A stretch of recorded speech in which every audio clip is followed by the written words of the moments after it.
The fishing news is brought to you by Navionics, Okuma, Yozori, Evinrude, and the Star Island Yacht Club in Montauk. Hey there, Toby Lapinski for the New England edition of the Fisherman magazine with this week's web video fishing forecast for New England. I'm going to jump right into things this week, hop right into the first video contribution of the week, coming to you this week by TJ Kopecky. Thanks, Toby. Hey guys, hope everyone's having a good week of fishing. I know it's hot out. I was able to get out on Sunday again this weekend and found a real good mix of all kinds of ground fish again. I've been mainly targeting them. I haven't been trying for stripers or bluefish at all.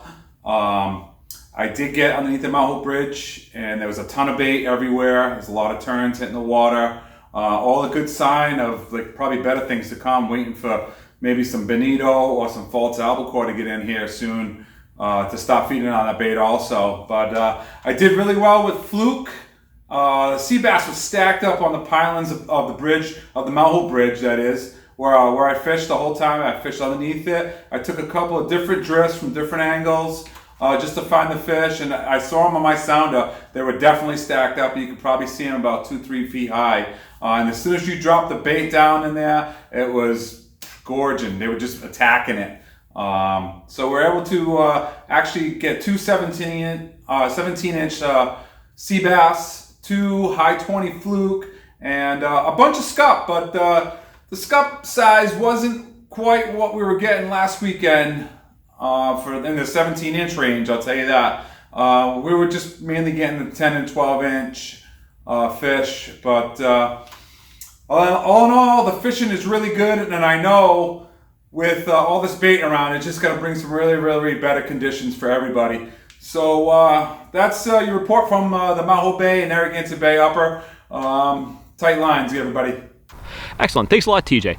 Remember, I've said it before, if you want to contribute a video, photo, or report for these weekly videos here, just shoot me an email at tlapinski@thefisherman.com. We can discuss the very simple submission process. Keep in mind, you don't have to commit to doing it every week. If you just want to do it once, if you want to do it just whenever you happen to get out, when you do well, when you do poorly, whatever it is, I'm open to whatever works for you. So always looking for new contributors. Again, shoot me an email. We can do photos, reports, videos, whatever you want to do. Hit me up and we'll talk. Continuing along, Tim Moore of Tim Moore Outdoors has been providing a video the last couple of weeks, but this week he was unable to shoot a clip, so his report just came in via email. He said that he's finding some improved lake trout action vertical jigging in Lake Winnipesaukee. He said more fish seem to be moving to the deep water every day, and he's jigging lakers in 100 to 150 feet of water. The salmon bite is still pretty good as well, and he's putting his clients onto fish in roughly 40 feet of water, trolling orange spoons and flies like the pumpkinhead. And on a recent trip that he had, he had 9-year-old Cameron on board. He caught his first salmon, fighting the fish like a seasoned veteran. Congrats on that catch. And Tim even snuck out for some saltwater fishing this week on his own. He took out his Old Town kayak, said he was fishing some live eels off the coast, probably up in New Hampshire where he lives, and he ran into some really big, nasty, thick mats of seaweed because of the big, high tides, but nonetheless, he was able to manage a handful of good-sized striped bass for his efforts. I also got word from longtime Fisherman magazine subscriber and past report provider Anthony Renato this week. Now, Anthony was fishing off the Rhode Island coast, and he started working some of his deeper structure spots in search of black sea bass. And he had a nice fish come up in the middle of it when a 24-inch cod grabbed hold of his bait. Now, he said that he also had some good action on the sea bass, ended up with 3 big keepers. That's a real good day of action. Nice mixed bag bottom fishing outing, to say the least.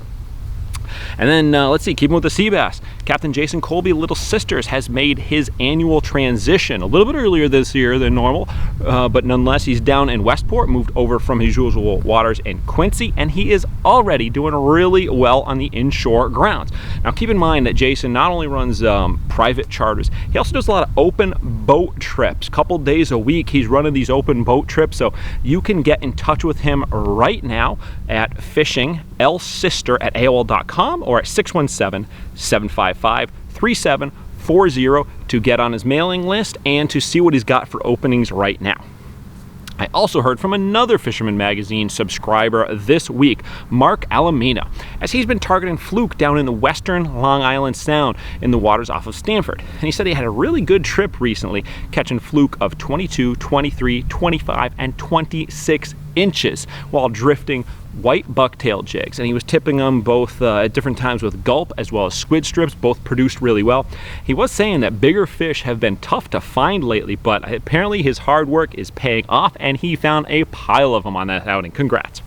And then last up this week, a little bit different news. I received a note from NOAA Fisheries regarding bluefin tuna. Now, it's no secret that there has been some downright excellent tuna fishing off the Cape of late, so much so that the market has been flooded with fish. And as I noted a couple weeks ago, some of the captains up there have begun catch and release fishing on giants due to the low prices that they're being paid at the dock. And now word is that the federally permitted Atlantic tuna dealers have begun to refuse to purchase bluefin tuna at the dock. NOAA Fisheries would like to remind all commercial anglers that in the event a fish cannot be sold, the vessel operator must contact a NOAA Fisheries enforcement agent.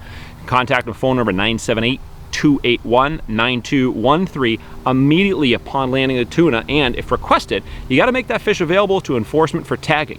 Alternatively, an Atlantic tuna dealer can tag the bluefin and report it as being landed but not sold, and this will solely be at the discretion of the dealer. Further, all bluefin tuna landed but not sold will be applied to the quota category according to the permit of the vessel from which it was landed, regardless of it actually went to market or if it was kept for private consumption. So if you're a bluefin tuna commercial angler, you should have got this notice, but nonetheless, just getting the word out there, which on the one hand, really good to hear that there's that many bluefin out there, but it's tough to hear that the fish are not being sold once they come back to the dock. So you can always check to see what the status is before you head out in the water, because worst case scenario, you spend all that time, energy, gas, and related money, head out, come back with a big fish, and not be able to sell it. But I will let you know if that does happen and you're looking to get rid of some of those tuna steaks, hit me up. I'd be more than willing to take them off your hands. All right, well, there you have it. I'm Toby Lapinski for the New England edition of the Fisherman magazine, wishing you tight lines if you head out onto the water this weekend. Win the incredible Steiger Craft Evinrude Lowrance Grand Prize Boat Package and more in the Fisherman's 2019 Dream Boat Fishing Challenge. Get the details now at thefisherman.com.